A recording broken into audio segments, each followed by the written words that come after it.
because we've had a lot of wildfires, because we've got a lot of land. Yeah. So, Morning. good morning to everyone again. It's a beautiful day everywhere, I hope. And I already put that on the YouTube to start. So, Munir, would you like to do a short prayer? Yes. Well, please. So let's close our eyes. Join our thoughts, our hearts, wherever we are. Seeing us ourselves as one group, asking for the presence of the benefactors, helping us, inspiring us for our study of today, so that we may have a good understanding of the messages they brought to us to enlighten us, and taking these messages to those around us, especially through our change in behavior for the better. So be it. So be it. So be it. So, let me share with you guys the book.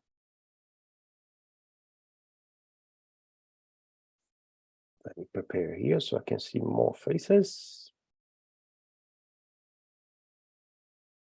I cannot see everyone, but at least I'll see some of you. So we have stopped here and this item highlighted, and the topic is sensitive mediums. All right. So today we are starting with natural or unconscious mediums. Those who induce phenomena spontaneously without the intervention of their own will, and most of the time without even being aware of it. There are some situations where the medium will be able to participate actively in the phenomena, and this one, he's highlighting to us that the person does not have that even knowledge that's happening. And it's very common to see that when we go to the movies and we see poltergeist films, like when we have a family scared to death because they see things flying around, moving around, noises or else, and they do not know. They do not know that someone amongst them probably is a medium of physical effects. All right? So that's just one possibility. Facultative or voluntary mediums. Those who have the ability to induce phenomena through an act of their own will. As great as this will may be, they can do nothing if the spirits refuse to come, which proves the intervention of an exterior power. So on this one, I like to say that the medium has a more active participation on the phenomena. But as is rightly said on the bottom here of the topic, if the spirits do not want that to happen, the medium himself won't be able to do it. Okay? And funny enough, yesterday, we do have an activity with teenagers, and one of them asked a particular question: how that possible that some mediums can levitate? Have you heard about it before? And my wife came to me, Ula, what are you going to answer here? Well, there are mediums that it happens without its knowledge or even active participation, right? But there are mediums such as Mirabelli, Douglas Holmes. There are others around the world that they have even been registered with pictures and reports and everything. They could levitate. And people, wow, how is that possible? By the same principle that we study already about the turning tables. When the turning tables, when lifted up to the roof or something like that, is exactly the same phenomena. So we need a medium of physical effects. We need ectoplasm. And most of all, we need the spirits willing to do the activity, right? Special physical effects varieties. Typological mediums, those through whose influence noise and raps are produced. Common variety in which the medium may or may not participate. So basically is what we already said here today. Motor mediums, those who will induce inert objects to move. Very common. See number 61. Mediums for displacements and suspensions, those who induce a displacement of inert objects or their suspension in the air without any point of support. They are more or less rare. Depending on the intensity of the phenomenon, they can precipitate. There are also some who can levitate, but they are rarer still. So we spoke about that as well, right? Musical effects mediums, those who induce the playing of musical instruments without contact, very rare. So we see that we have a classification, if you will, but the root cause of the phenomena is exactly the same. Is exactly the same. Mediums for apparitions, those who will induce fluidic or tangible apparitions that are visible to those watching, very rare. Once again, the same mechanism, exactly the same. The difference between them, if I may, is the intensity of the phenomena. We have mediums with full battery, and we have mediums with half battery or 1/4 of battery. So depending on those charges, you can produce different level of phenomena. I'm using the battery just to give an idea of what is behind that, right? Mediums for apportations, those who serve spirits for the carrying of physical objects, a variety of motor and displacement medium, exceptional. During the materialization meetings that we had at the Kardec's time, and we still had recently back in Brazil, and I believe still happening elsewhere, some objects that could be brought into the room where the people were gathering. We have a record of some meetings like that, where objects have been taken from a very far distance, brought into the room. For example, if the meeting was in Japan, they were bringing something from Africa into Japan's meeting. Like that, people would see the difference of the object, of the artifact, or else. There are some museums back in Brazil, and I think there's one here in UK too, if I remember well, where they have gathered those things and kept for posterity. Nocturnal mediums, those who obtain certain physical effects in darkness. Following is a spirit response about whether or not these mediums may be regarded as a separate variety. Before we go on that, continue that reading here, I mentioned about two mediums, Douglas Home and Mirabelli.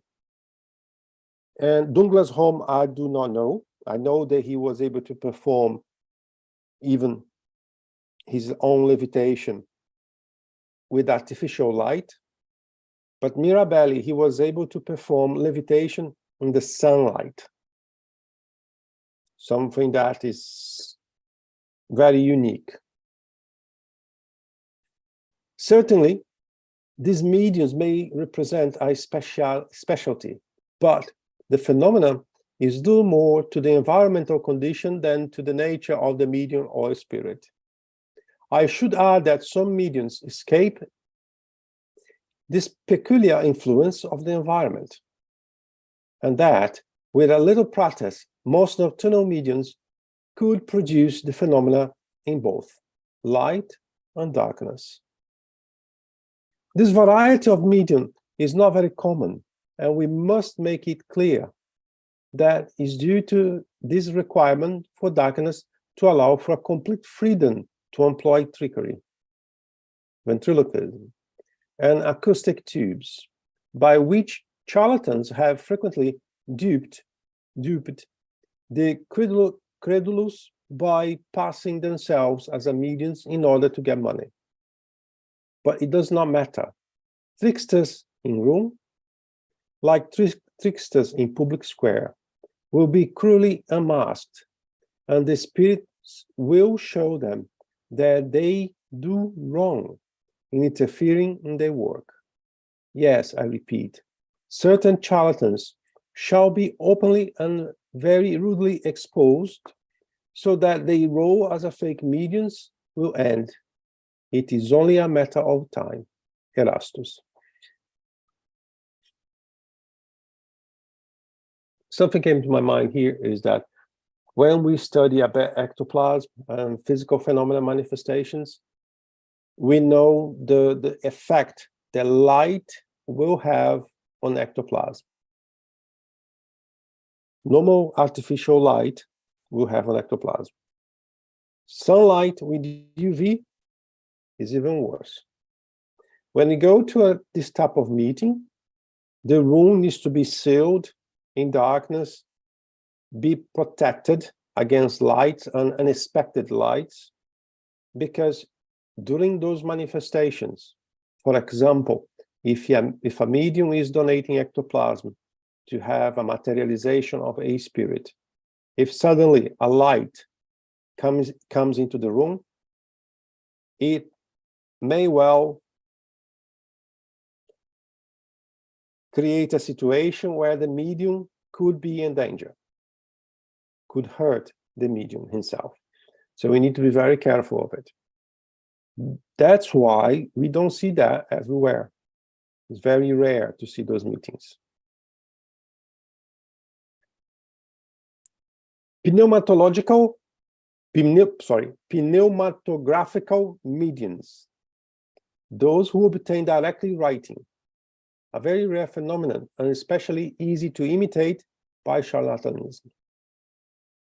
Contrary to our own opinion, the spirits have insisted that we place directly writing amongst the phenomena of the physical order, because according to them, intelligent effects are those that a spirit produces by utilizing the elements present in the medium's brain, which is not the case with directly writing. The medium's action in this instance is entirely physical, while in the writing medium, even if completely mechanical, the brain always plays an active role. Right? In those directly writing, basically the spirits will get the ectoplasm, will get the matter they will use to write, and they will do the manipulation without going through the medium, right? Healing mediums, those who have the ability to cure. So let's pay a particular attention that healing mediums, is here in the sequence of physical effect mediums, okay? Those who have the ability to cure or alleviate illnesses by the imposition of hands or through prayer. This faculty is not essentially mediumistic, because all true believers possesses it, whether they are mediums or not. It is frequently no more than the over-exciting of the magnetic power, which is strengthened, if needed, by the participation of good spirits. So this one here is one that attracts a lot of people, and I think is interesting to us to dig a little bit here. Right.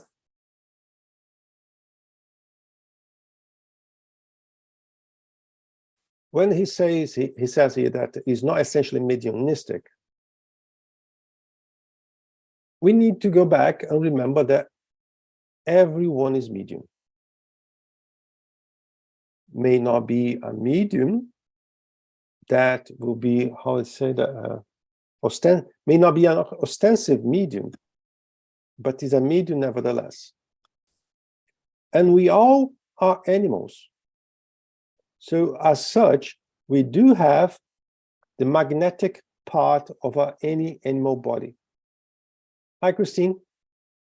Hi. I was just going to say, I'm not sure if I mentioned this once before, but I had a friend and I had a really bad toothache, and she did Reiki, and she placed her hands, and she does meditation, and she placed her hands around my face, and within 10 minutes, I had no more ache. It was completely gone. Mm-hmm. So I believe, well, as you said, everybody's a medium. And I think that's how she uses her mediumship abilities. Whether she's herself or another spirit, I'm not sure, but I know that she's got the abilities there. Let's go to that example. This person practiced this type of healing through Reiki. Is a method of using the magnetic energy to help people, right? And then we have to go back to the Spiritism basics, where we have situations where we have the medium using his own energy, his own animal magnetism, the spirit using its own magnetism, and we have the mix where both work together using the magnetism, what we call mixed healing. Can I evaluate and say what is what? How that happened? No, I cannot like that. But we have two possibilities in that case. This professional was using his own magnetism, or even without his knowledge, he or she's knowledge, he was helped by spirits to increase the strength of her or his own magnetic fluid to help the subject. Okay?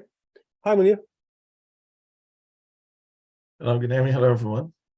Guilherme, I think the problem here is with words, actually, because if we are calling healing mediums, it should only be the faculty of, alleviating or curing an illness with the help of spirits.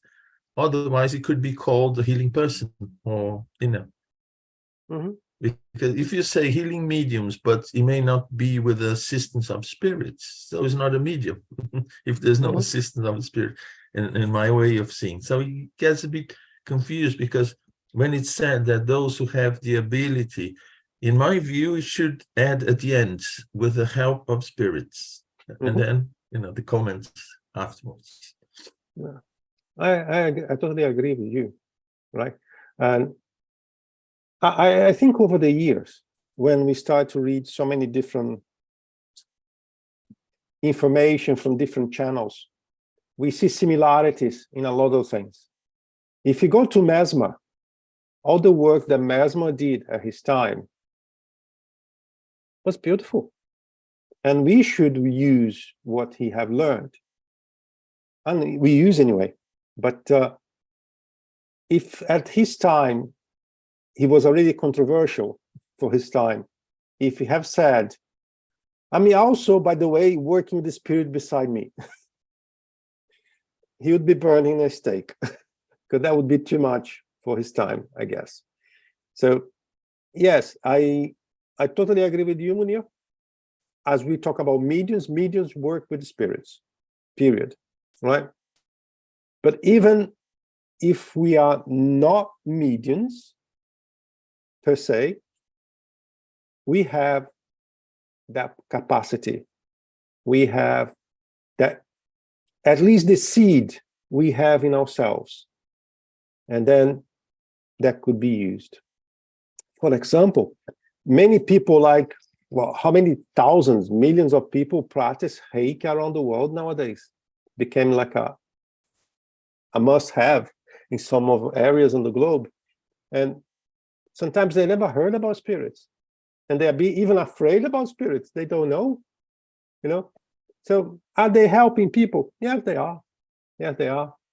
So is it important if they are working with spirits or without spirits, if they know they are mediums?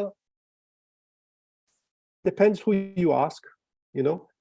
If they acquire information into what they know, they will benefit from it, I believe, because they will, how can I say that? They will be empowered to do things they are not used to. So, yeah, I right now, for example, I'm reading things that are not from the Spiritism. But when I'm reading through, I can see Spiritism here, here, here, here. Maybe using different words. And sometimes some of the conceptions does not match 100% what we believe or know. But we had the same, I truly believe, the same level or certain level of information have been spread around the globe in different cultures, parts of the globe, and different times as well. Again, I just want to add something. I had just whispered in my ears as such. Is that because it said healing mediums, we should assume that it is already with assistance of spirits. So whatever came afterwards is actually referring to the ability, but it's already, should be understood that this particular condition under the influence of spirits.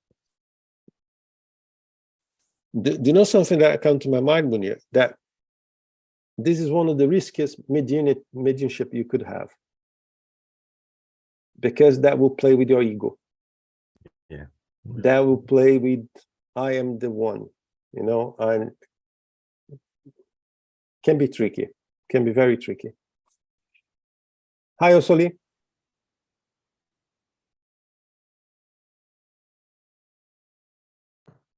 Osoli? I think, good morning. Sorry, I come a little bit later, but I heard, I think Munir and you are reason, both of them. But I think so. And then when we studied in spiritual books, and we know that, and this is one question too. Always when it doesn't matter religion, no religion, ateo, no atheism, no, it doesn't matter. Always when you do something or you think you do something from heart, because you would like to help, I think always, without exception, always and good spirits is back us, because they do this. They do. We don't need to call them.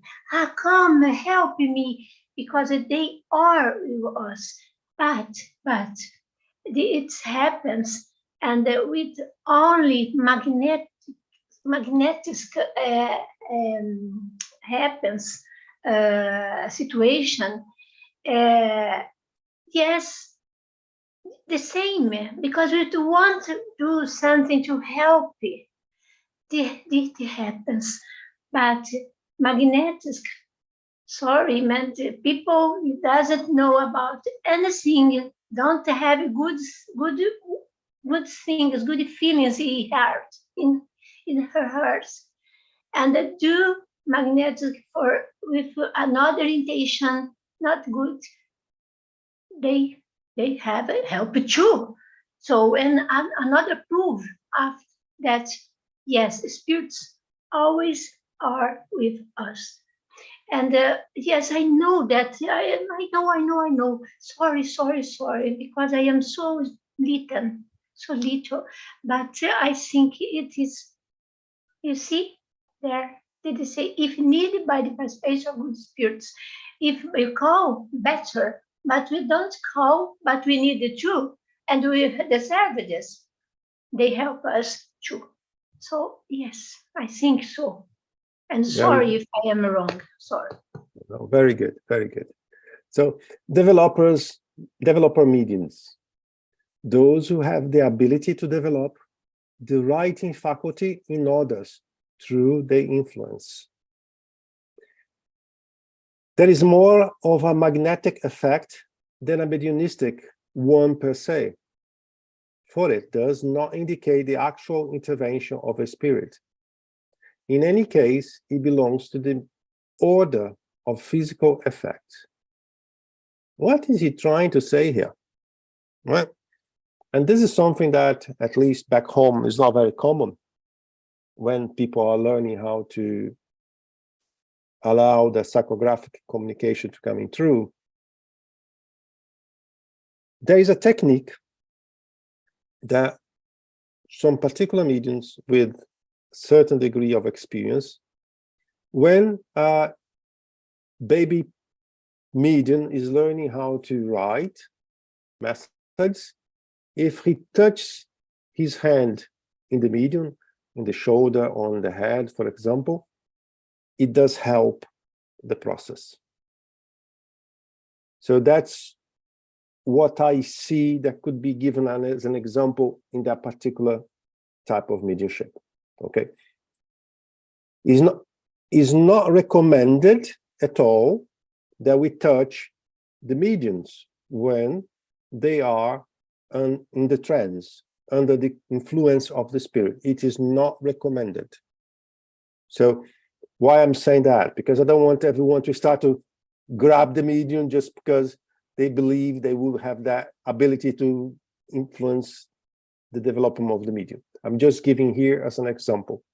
And myself, I wouldn't do it. I wouldn't do it. I think I can create more harm than good doing that kind of thing. Okay. Special intellectual effect mediums. Various aptitude, hearing mediums, those who can hear spirits, very common. There are many individuals who fancy that they hear something that is really only exists in their own imagination.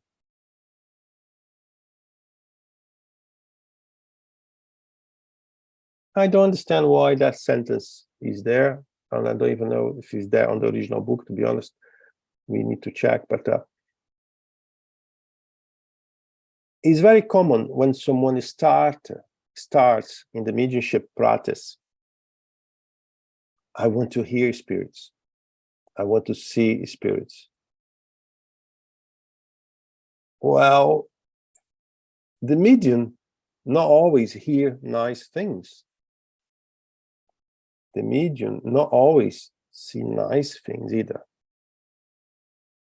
We should not,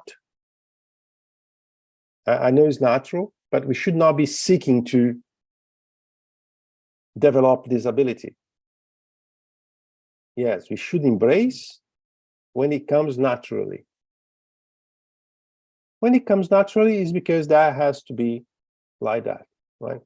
But if you seek to, I want to see, it's not positive, in my own opinion, all right? In speaking mediums, those who speak under the influence of spirits, very common. And there are situations that the person does not know he is a medium. He speaks a lot of things through any spiritual influence. He does not even understand, or he does not even realize it's happening. Sometimes it could be used for good things or to bad things. And this is more common in our lives than we believe. For example, if we know a person for many years and we know how she acts, and eventually that particular day she acts completely weird, may be a situation where she was under certain influence. And if she had that level of sensibility, perhaps she was exteriorizing some thoughts that were not directly from her. Seeing mediums, those who see spirits while awake. The accidental or unfortuitous sight of a spirit in a determined circumstance is very frequent, but the habitual or facultative seeing of spirits without any distinction is exceptional. The present condition of our physical organism opposes this aptitude. Thus, it is always prudent at first not to believe those who say they see spirits. I think I know why he's writing that here. First of all,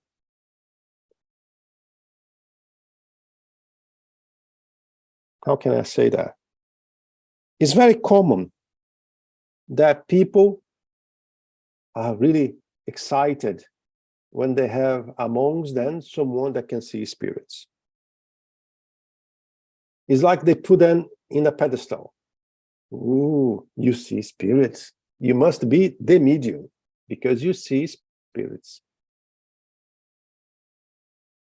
This is a mediumship like any other. And this is a mediumship that can make us fall like any other, by the way, too. But why he's saying here that mediums that we shouldn't perhaps trust straight away that when they say they see spirits? Because it's in the human nature. We always like to be on the spotlight. And we know that if we say that I can see spirits, I will be on the spotlight because I'll feel good. I'll feel empowered. I believe that he mentioned like that because of those possibilities. Right?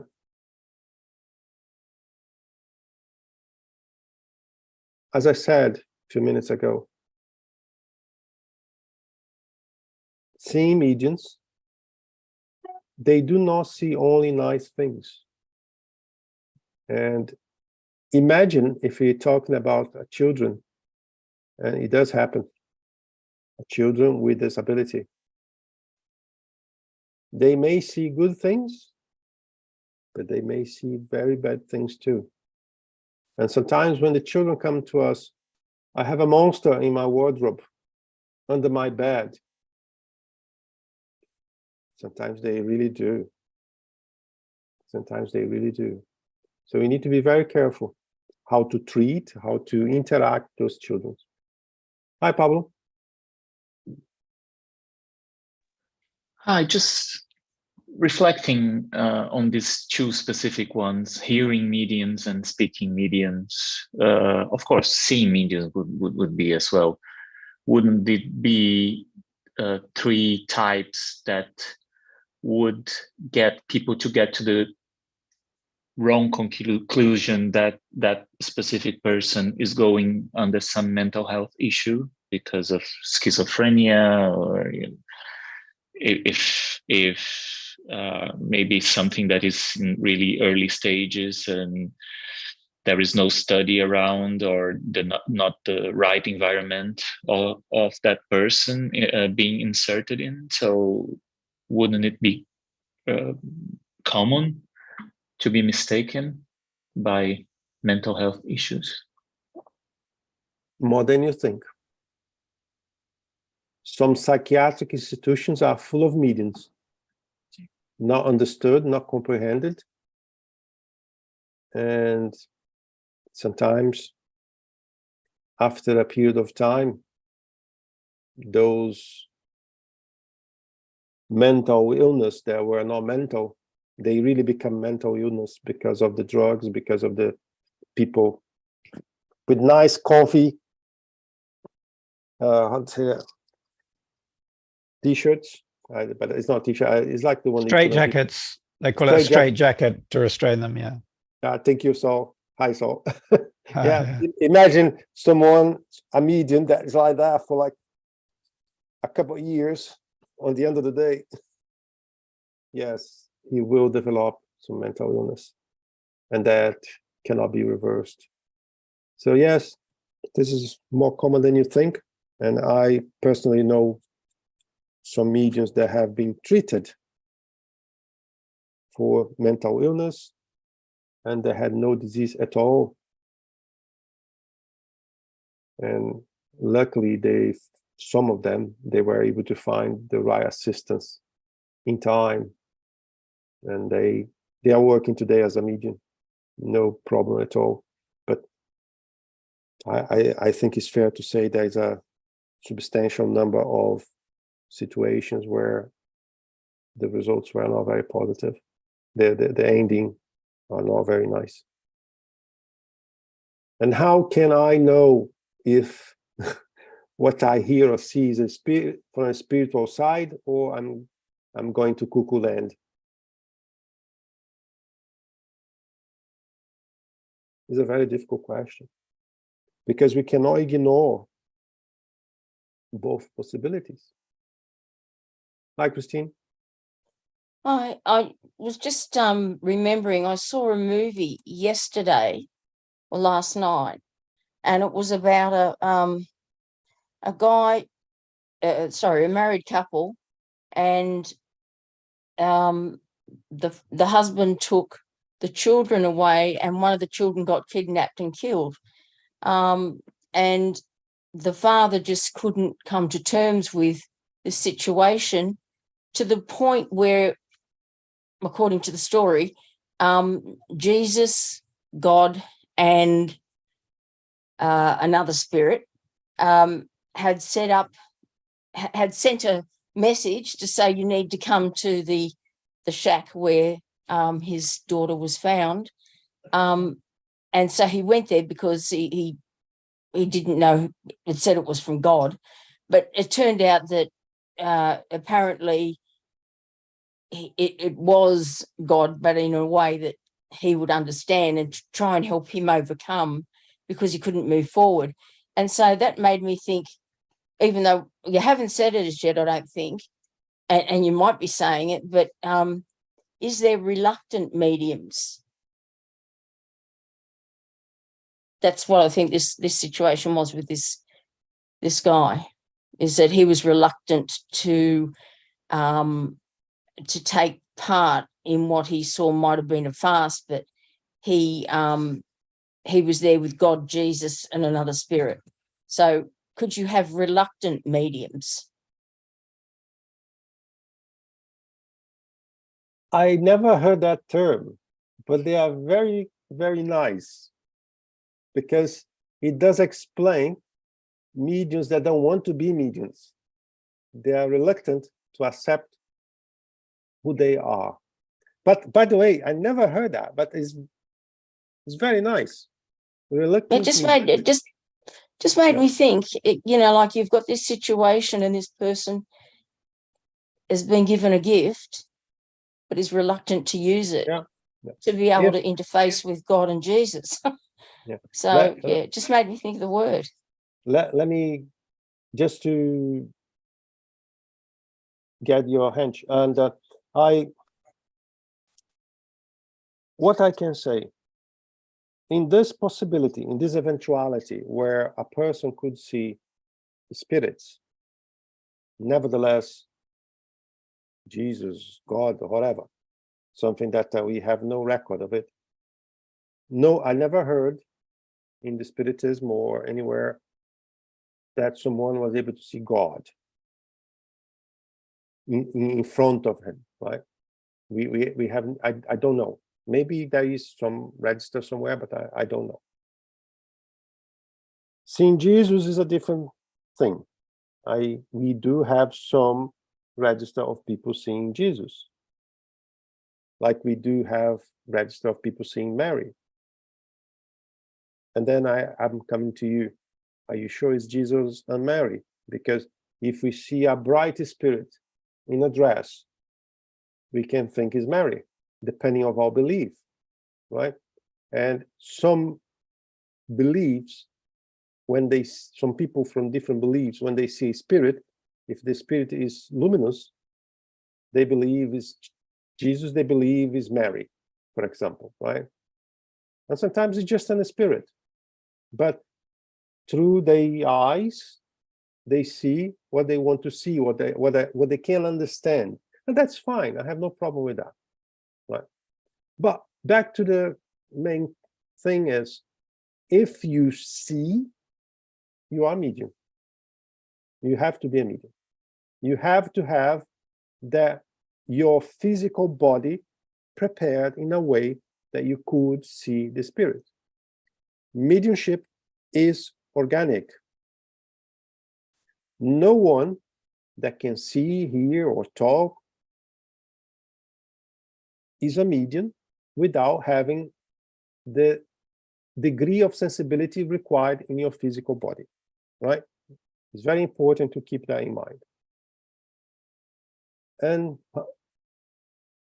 what is the word you said, Christine? I forgot already. I need to take a note. Reluctant. Reluctant, yes.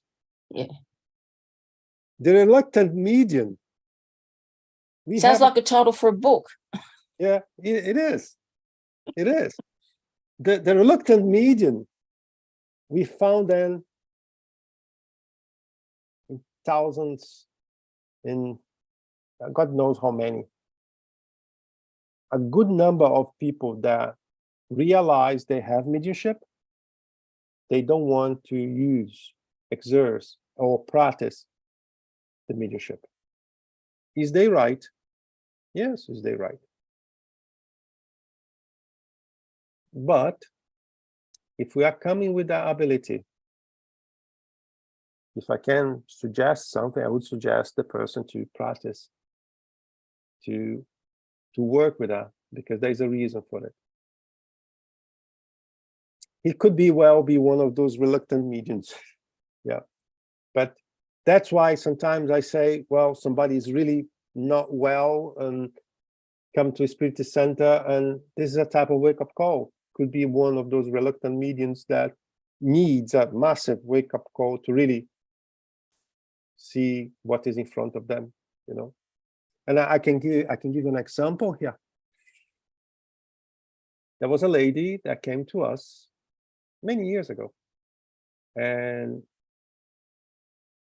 she wanted us to help her to get rid of the mediumship. She knew she was medium, and she wanted us to help her to get rid of it.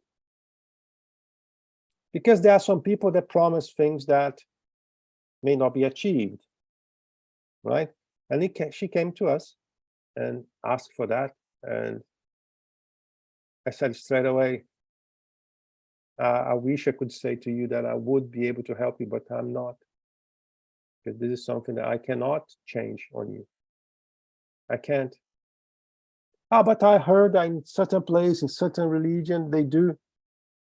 So I would suggest you to go to them, because I think you will be surprised that they will not be able to do either. It doesn't matter where they are, where they're from, what they believe. They won't be able to do it. And she disappeared for a period of time. More than a year later, she came back. Hi, I came here, you know. I said, well, can you help me? I said, well, no, we cannot help you.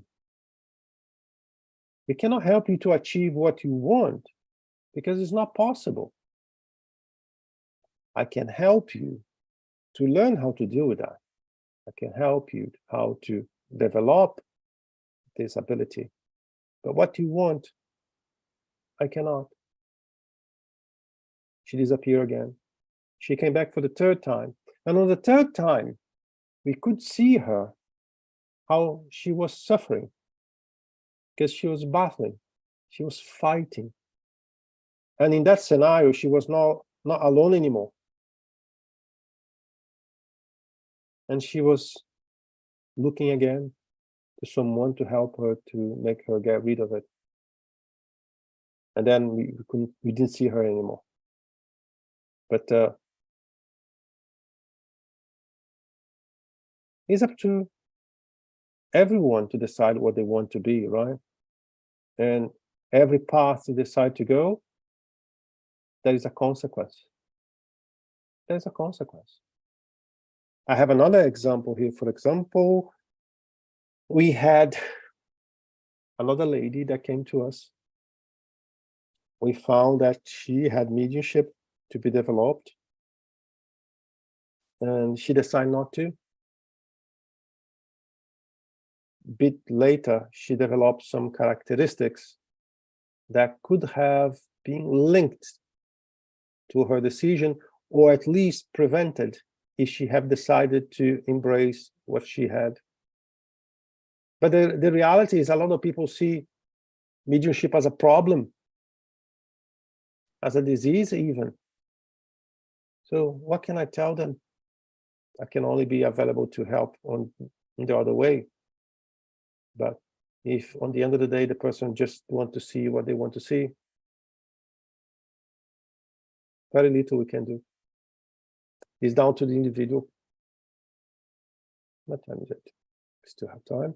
Inspirational mediums, those who receive thoughts suggested by spirits, usually without being aware of it, whether for the ordinary matter of life or for greater intellectual works.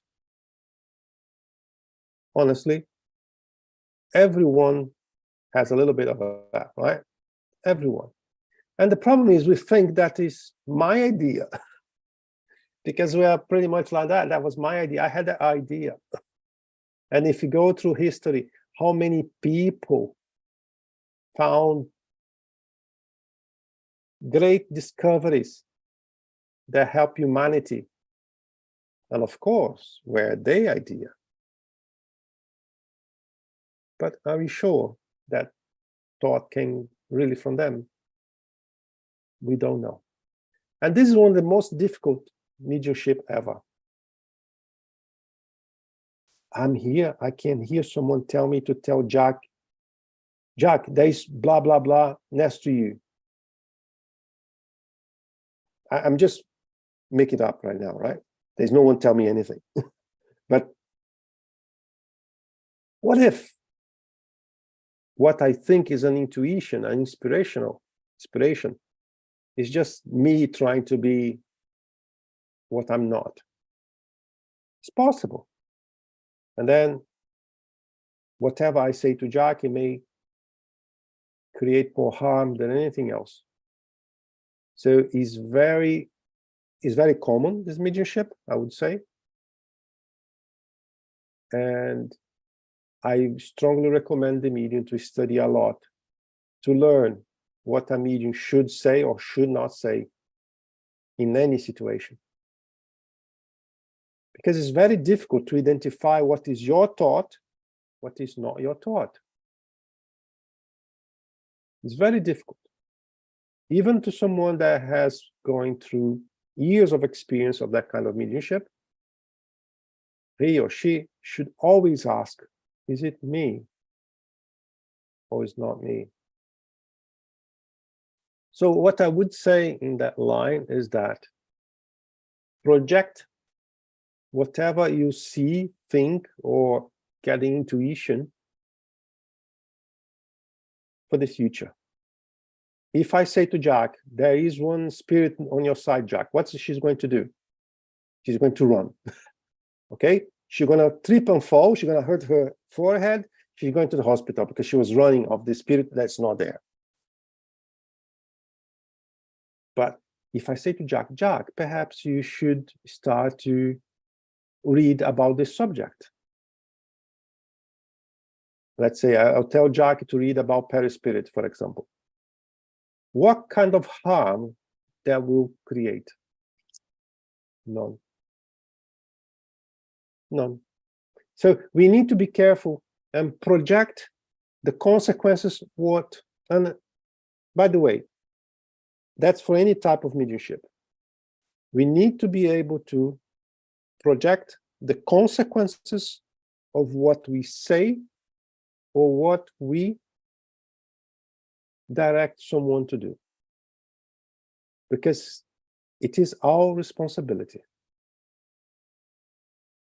For mediums that used to see things, I'm seeing this, you keep your mouth shut, don't say. I'm listening, I hear a spirit next to you, shut up, don't say anything. There's a right place and a right time to say things. And who can guarantee that the spirit that you see or talking to you is a good spirit or not? So we need to be very careful. I'm sorry. Hi, Christine. Hi, I just wanted to say that years ago I had an experience just where you were talking about this sort of medium, and I had this feeling where I was living at the time that my husband was away for work, that I had someone there with me, but I didn't know who.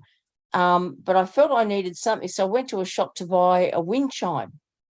And I went to the counter to pay for this wind chime, and the lady behind the counter said, well, for a few minutes she didn't say anything. She said, you came into the shop and there's no one else here but you and me that you can see, but behind you is a man, and he's the one that's been there with you, and that's probably why you're wanting to buy the wind chime, because you don't know who it is and you want some level of protection.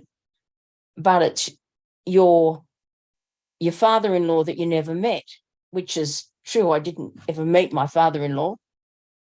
But I just found it amazing that here's this woman, she's never met me before, but she actually did do a bit of an evaluation before she said, there's a man standing behind you that is your father-in-law, and he's the one there protecting you while your husband's away. And she just blurted all this out. And I guess because I was standing there with a wind chime, I don't know that she felt comfortable enough to say that to me. But yeah, after that, I had no problems. No feeling of what's this strange feeling that I have. What I could take from that experience. First, she's a medium. Second, she's a medium that needs to study. Because what you said to me remind me one of the American sitcom series that was a lady that used to help people like that. And then that may give the impression to other people that have this ability that we should go away on the streets and tell, well, there's someone with you, I can help. That's risky. That's risky. For example, you're still here with us, you're still happy, you still have your family and everything else. So you cope well with that information, but could be exactly the opposite. Could, for example, you could quite well call your husband straight away, love, I don't want to go to that home anymore. I won't put my feet on that home anymore. Here we go. There's a nightmare done. Love, we need to move from this city to another. And neither you or your husband have a work in anywhere else. You have to live in that city because that's where you survive. You know, there are consequences, things that mediums may say that is very dangerous, very dangerous. For example, in our Spirit Center back in Brazil, there was a medium like that. She loved to say, I see this, I see that, blah, blah, blah. And we try to give her a lot of information and we invite her to a lot of studies, and guess what? She never came, right? But she felt like compelled to do what you just said here. Someone came in front of me, I would say this, that, blah, blah, blah. One day, there was a person that came to our spirit center, and that person was in this distress. And she came to that person, "Hi, you're welcome," with all the love in her heart. "You know there's a very nasty spirit with you, don't you? You know that spirit is a very suffering spirit, and we are so happy that you came here to help." I'm not judging the person or what is her intention. I truly believe her intention was to help the person and the spirit. But let's think about, and I had that conversation with her afterwards. I said, well, do you know if she has suicidal thoughts? Do you know if she ever tried to commit suicide? No, I don't. I never met her. Yes. With the information you gave to her, perhaps it was enough to her to go from here to that bridge and to jump. And that was it. And you were responsible for that act because you were careless. You never thought about that information you were given and the consequences you could have created. Do you think that person ever changed? No, it's still the same. Doing the same thing over and over because she thinks that's her duty to do. But this is lack of study, lack of understanding the risks and how things should be done in a safely manner. Because luckily, Christine, you were okay. But perhaps next time someone will come to that shop, will be a person in distress, she won't be able to identify, she will say something, and the final result may not be that positive. So we need to be very careful, very careful. And I appreciate that there's not, we don't have that knowledge everywhere, available everywhere, but now that we are here in this room, I'm compelled to say that we need to be careful, right? So guys, I will stop here because I'm talking too much today. And I want to talk in these last 3 minutes we have with you. Something I have shared in our group, a message yesterday saying that as a natural progression of this study here in the future, we don't know when, could be in 6 months time, 3 months time, we don't know. At the moment, it's just to initiate a conversation.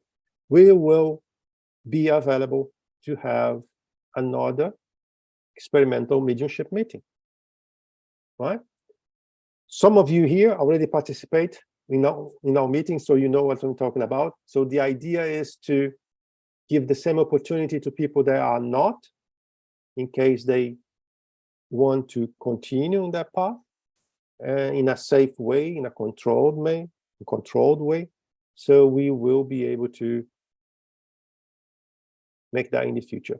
So as I said, if any of you, and some people already contacted us, want to be part of it, send me a message in the private WhatsApp if you like, and we'll do our best to make it happen. Today we have 7 online mediumship meetings already, all working very well. And we have other meetings in parallel, and there is no reason to be concerned. Concerned, yes. Is scared, no. And everything can be done in case the team decide to continue this path. So what could we do? We could create another room in a meeting that we already have, or we can create another time, another day. So something that will be done without rush and very naturally. So that's on you guys. You make your call, and if you do want, let us know, and then we'll work together on that. All right.